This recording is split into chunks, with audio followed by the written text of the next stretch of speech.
सर्वेभ्यो नमो नमः। पुनः अद्य भवतां पुरतः एकदा लघुसिद्धान्त कौमुद्याः पाठमादाय समुपस्थितोऽस्मि।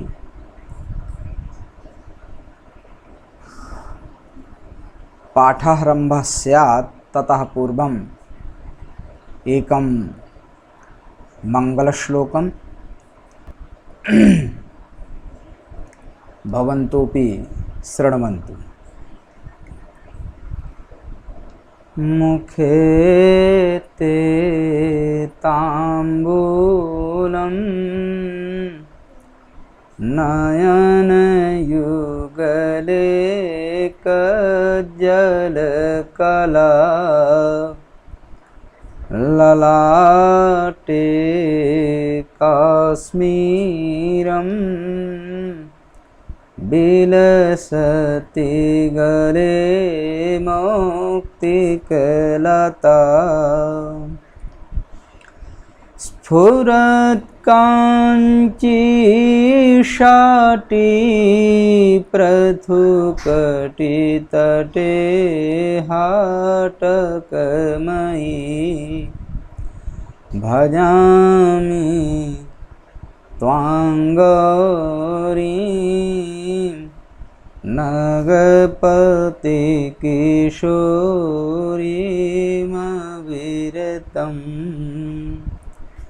भजामि त्वां गौरीं नगपति किशोरीमविरतं।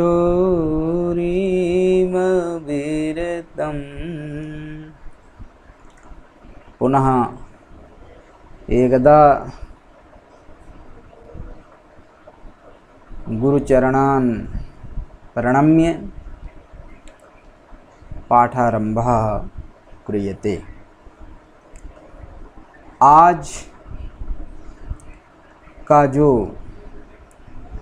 प्राथम्येन विचारणीय सूत्र है वह है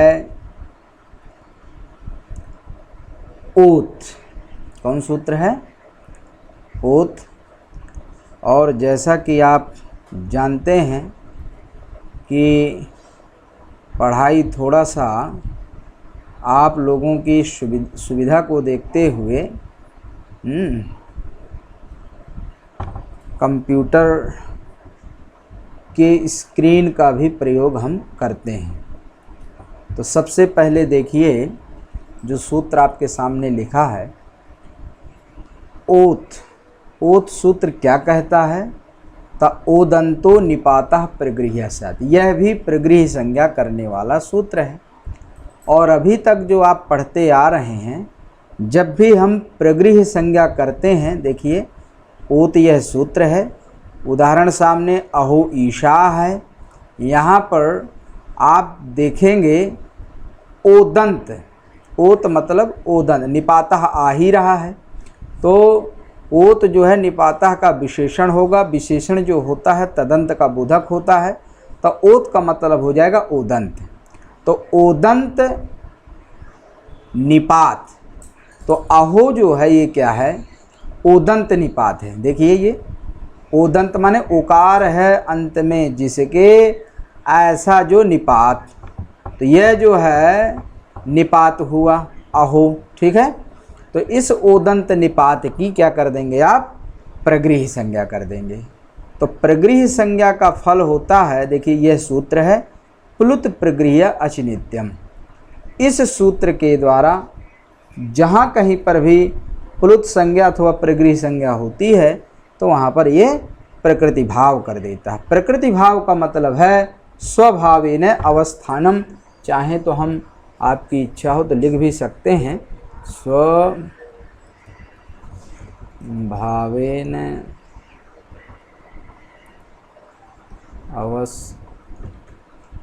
अवस्थानम। समझ रहे हैं? ये है माने किसी भी तरह की संधि का ना होना। समझ रहे ना? किसी भी तरह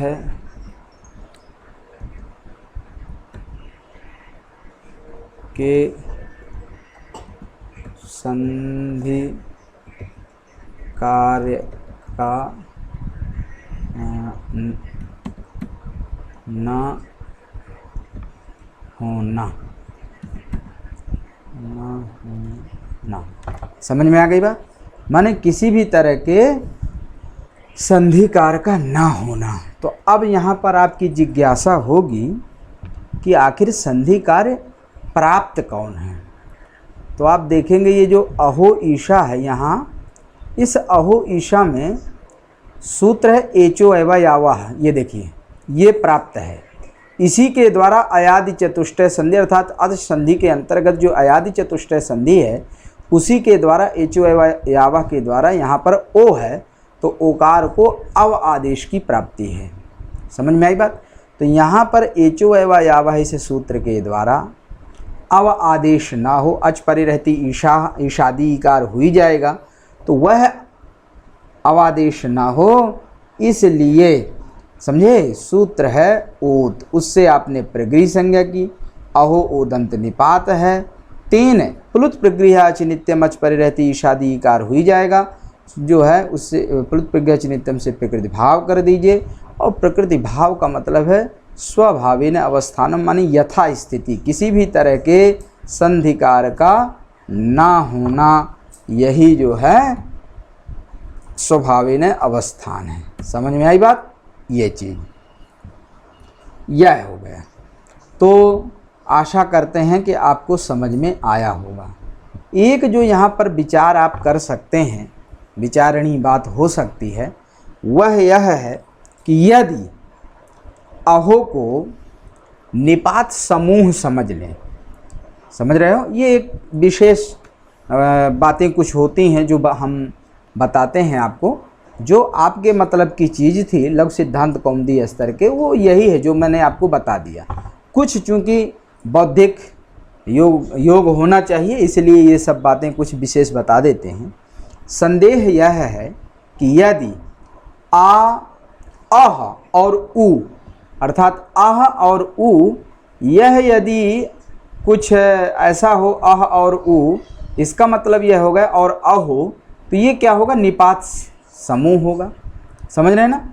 और निपात समूह का यदि अवज्ञान आपको समझ में आ रहा है कि यह निपात समूह है, उत अह उ उताहो ईशाह, यह भी मतलब जहाँ कहीं पर भी निपात समूह का ज्ञान यदि हो रहा हो और आपके दिमाग में यह बात हो जाए कि नहीं नहीं ये तो निपात समूह है, तो वैसी स्थिति में ना उ नो, समझ रहे ना, अथ उ अथो, तो अगर यदि यह ज्ञान हो रहा है कि निश्चित रूप से ओदंत जितने भी हैं लगभग वो निपात का समाहार ही है, अर्थात निपात का समूह ही है, तो ऐसी स्थिति में जैसे अहो है अह उ, तो अह उ है, यहाँ पर आप कल्पना करिए कि निपात समूह है और हकार उत्तरवर्ती अकार और उकार मिल करके यदि गुण होकर के अहो ऐसा उदंत निपात है और उधर ईशा है, तो यह अहो यदि निपात समाहार है तो निश्चित रूप से आप यहाँ पर समझे परादिवत भाव से, यहाँ माने परादिवत भाव से जो एकादेश है यो अंतादिवत इस सूत्र के सहयोग से यदि परादिवत भाव कर दें तो उस एकादेश में उकार दिखेगा और वह उकार चाहे उय्यः अथवा निपात एका जनांग के द्वारा एकोच निपात की श्रेणी में आएगा।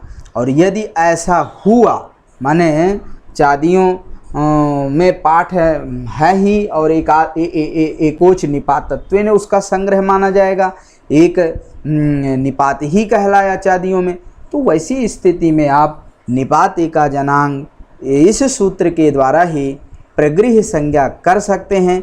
उसके लिए ओत इस सूत्र की आवश्यकता नहीं है। लेकिन समझिएगा बात को, यदि एक निपात है एकोच वाली अगर परादिवत भाव से यदि निपात माने निपात समाहार है तब तो आप पूर्व सूत्र निपात एका जनांग इत्यादि से आप यहाँ पर प्रगृह संज्ञा कर सकते हैं।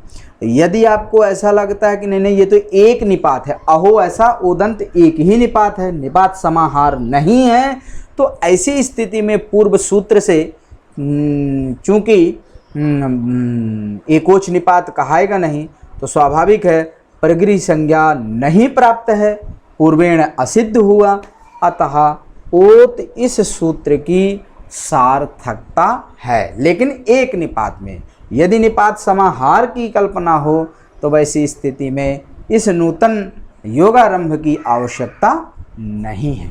तो यह बात रही ओत सूत्र की। अब आगे देख लेते हैं, जो सूत्र आता है वह है संबुद्धौ साकल्यस्येता वनार्षे। देख लीजिए, आपके सामने ही है सूत्र, संबुद्धौ साकल्यस्येता वनार्षे। समझते हैं सूत्र को।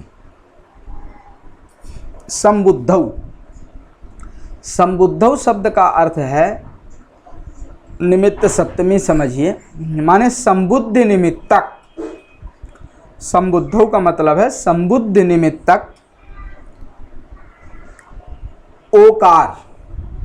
यदि, अर्थात संबुद्धि को निमित्त करके यदि ओकार संपन्न हुआ है, यदि ओकार की स्थिति है, तो वह ओकार, वह मतलब होता है व्याकरण शास्त्र में विकल्प।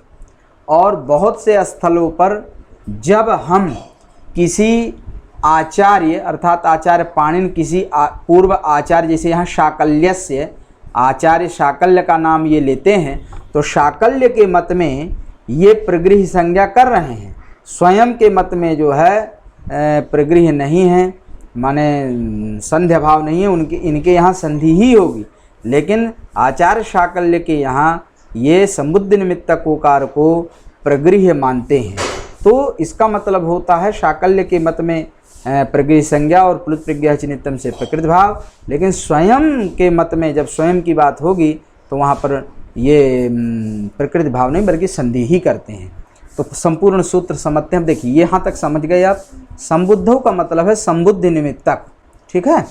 संबुद्ध निमित्तक ओकार की क्या होती है, जो है विकल्प से, आचार्य शाकल में प्रगृह्य माने ओकार, प्रगृह्य माने प्रगृह्य संज्ञा होती है उसकी। लेकिन देखिए एक चीज़ और लिखा हुआ है, इतौ अनार्षे, इता वनार्षे, इतौ है अनार्षे, दोनों सप्तम्यंत पद हैं। तो जो इतौ है, समझिए, उस इतौ में अनार्ष यह पद विशेषणीभूत है, माने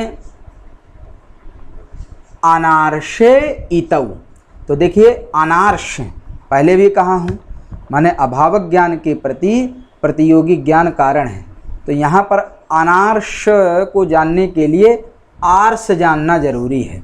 तो आर्ष का मतलब क्या है, ऋषिर वेदः, ध्यान रखिएगा, ऋषिर वेदः, ऋषि शब्द का अर्थ है वेद, और तत्र भवो आर्षः, तत्र भवो जो है, तत्र भवः सूत्र के अधिकार में भवार्थ में अण प्रत्यय होकर के आर्ष शब्द बनता है। और न आर्षः इति अनार्षः तस्मिन् इति अनार्षे, अर्थात अनार्ष मतलब होता है अवैदिक, अनार्ष माने अवैदिक। इतौ आप जानते हैं इति शब्द, इतौ का मतलब है इति शब्द, अर्थात अवैदिक इति के परे रहते। यदि वैदिक इति होगा तो वैसी स्थिति में जैसे ब्रह्मबंधो इति अब्रवीत, तो यहाँ पर ब्रह्मबंधो है, संबुद्ध निमित्त, ब्रह्मबंधु शब्द का संबोधन निमित्तक ओकार जब हो गया तब ब्रह्मबंधो है। वहाँ पर ध्यान रखिएगा, एता गा ब्रह्मबंधो इत्य ब्रह्मबंधा वित्य विवरीत अब्रवीत, तो यहाँ पर ब्रह्मबंधो इति है। यहाँ पर चूंकि अवैदिक इत नहीं है, संबुद्ध निमित्तक ओकार होते हुए भी फिर यहाँ पर इसीलिए जो है प्रगृह्य संज्ञा नहीं हुई, प्रकृति भाव नहीं हुआ, अपितु अवादेश होकर के ब्रह्मबंध वित्य ब्रवीत यह प्रयोग बन जाता है। समझ रहे ना, माने प्रगृह्य संज्ञा या नहीं हुई। तात्पर्य यह होगा जहाँ पर अवैदिक इत पर में होगा वहीं पर संबुद्ध निमित्तक ओकार को प्रगृह्य संज्ञा होगी। समझ में आ गई बात? तो ठीक है, पहले और आगे मतलब व्याख्यान किया जाए उसके पहले मतलब लगभग बातें यही हैं और देख लेते हैं। यहाँ पर उदाहरण में पहला आप देखिए, यहाँ 3 रूप आप देख रहे होंगे क्रम से, कर्सर में ले जाता हूँ वहाँ पर। देखिए एक यह रूप है विष्णु इति, दूसरा रूप है विष्ण इति, तीसरा रूप है विष्ण बीति। पहले तीनों को समझते हैं। विष्णु इति है, देखिए विष्णु इति में एचो एवा यावा सूत्र, ये देखिए लिखा हुआ है। इस एचो एवा यावा सूत्र से ओ है तो उसको अवादेश प्राप्त है। अच परे रहते इति का इकार हो ही जाएगा। अब देखिए समझिए विष्णु, हे विष्णु, तो समझे ये क्या है, विष्णु में जो उकार आपको माने ओकार दिखाई दे रहा है वो दरअसल संबुद्धि निमित्तक है। अर्थात विष्णु शब्द से जब संबोधन में एक वचन में सुविभक्ति लाएंगे तो स्वाभाविक है उसको ह्रस्व से गुण होकर के एंग स्वाद संबुद्धे से जो है संबुद्ध अवयव सकार का लोप होकर के हे विष्णु ये बनता है। माने तात्पर्य यह हो गया, यह ओकार जो विष्णु णकार उत्तरवर्ती ओकार दिखाई दे रहा है वह संबुद्ध निमित्तक हो गया। संबुद्ध निमित्तक उस ओकार को एचो एवा यावह इस सूत्र के द्वारा अच परे रहते जो है अवादेश प्राप्त है। लेकिन परंतु देखिए लिखा है परंतु एचो एवा यावह प्राप्त भले ही है, उसको तम प्रबाध्य, उसको माने बांध करके योग को तम योगम प्रबाध्य सूत्र लगता है संबुद्धो शाकल्यस्येता वनार्षे। अवैधिक इति हुई गया, समझे, संबुद्ध निमित्तक ओकार है ही, उसको विकल्प से प्रगृही संज्ञा उसकी हो जाएगी। प्रगृही संज्ञा कर दिए तो उसका फल है, देखिए यहाँ पर संबुद्धों से प्रगृही संज्ञा और एक मिनट, हाँ इससे प्रगृही, एक मिनट जैसे कर लीजिए,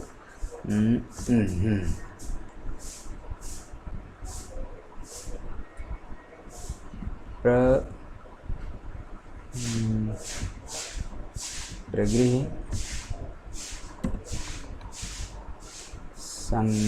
संज्ञा हो गई। समझ में आ गई बात। तो इससे प्रगृह संज्ञा हुई और सूत्र है पुलुत प्रगृह नित्यम। इस सूत्र से यहाँ पर क्या कर देंगे आप, प्रकृति भाव, क्या कर देंगे, प्रकृति भाव। तात्पर्य यह हो गया कि पहला रूप जब आप संबुद्धो शाकल्यस्येता वनार्षे से प्रगृह संज्ञा कर देंगे तो प्लुत प्रगृह नित्यम इस सूत्र के द्वारा यहाँ पर प्रकृति भाव हो गया। तब प्रकृति भाव का मतलब यह है कि यहाँ पर जो अयादि चतुष्टय संधि प्राप्त थी एचो एवा सूत्र के द्वारा वह नहीं होगी।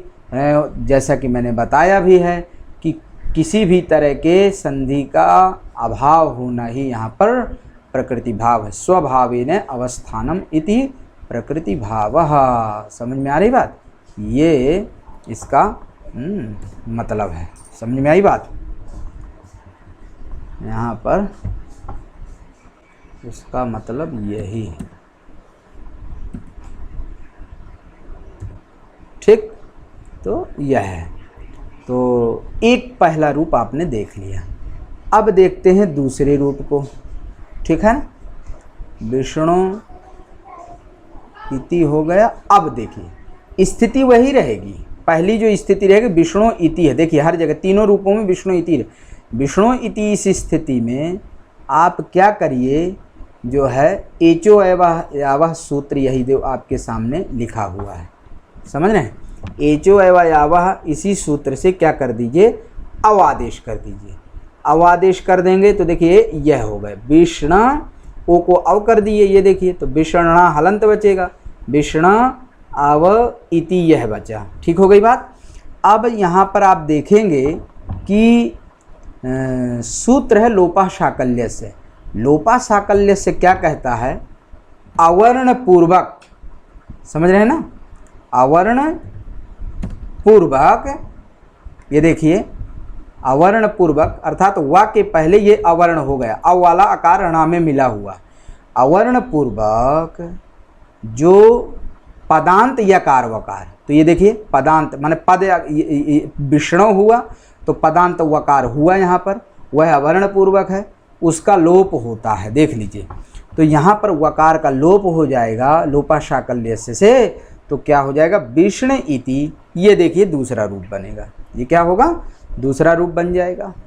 अब जब लोपाशाकल्य आचार्य शाकल्य के मत में वकार का लोप हुआ अस्परि रहते इति का इकार हो ही जाएगा, तो जब एक बार लोप भी नहीं हुआ तो सीधा सा तो मतलब एक नहीं ये नहीं लोपाशाकल्य से वकार का लोप हो गया, तो वकार का जब लोप हो जाएगा तो विष्णु इति यह बनेगा। ये देखिए ये दूसरा रूप है विष्णु इति बन गया।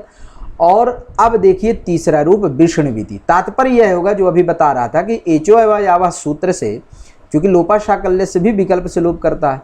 अब एचो यावा से जब आप अवादेश कर देंगे तो क्या रूप बनेगा विष्णु आव इति। समझ रहे हैं ना, चाहे तो इसको बना सकते हैं, लिख देता हूँ विष्णु ऐसा और आव ऐसा और इति। देखिए तो विष्णु आव इति ये हो गया माने अवादेश हो गया। अब यहाँ पर यद्यप करके लोपाशाकल्य से वकार का लोप हो, तो ये भी विकल्प से लोप करते, यहाँ लोप हुआ, लेकिन जब वकार का लोप नहीं होगा तो देखिए आ में विष्णु अणा में ये अव का आकार मिल जाएगा और वा में इति का ये इकार मिल जाएगा। इस तरह से विष्णुविति ये तीसरा रूप बन जाएगा। तात्पर्य यह हो गया कि ये संपूर्ण व्याख्यान किसका हुआ, जो है संबुद्धो शाकल्यस्येता वनार्षे का हो गया। अब तृतीय सूत्र जिसका व्याख्यान अपने को आज करना है वह है मैं उन्यो ओवा। क्या सूत्र है, मैं उन्यो ओवा। समझ रहे हैं ना, तो यह सूत्र हो जाएगा। तो मैं उन्यो ओवा सूत्र क्या कह रहा है इस बात को भी समझिए, ठीक है। पहले देख लेते हैं। माया में पंचमी है, इसीलिए तस्मादित्युत्तर से परस्य आ गया, उसी के कारण माने माया परस्य। यहाँ षष्ठी है माने उई को, वो माने वह माने वकार होता है, वह माने विकल्प से, यहाँ पर भी वह आया है, वह चल रहा है। ठीक हो गई बात। तो स्याद अचि गमो हृस्वादचि गमुण नित्यम, इस सूत्र से यहाँ पर अचि आता है, ध्यान रखिएगा। सूत्र में उन्यों और चीज़ें हइये हैं, केवल अचि लाने की बात है, तो वो जो है वहाँ से आप ला लीजिए। समझ में आ गई बात।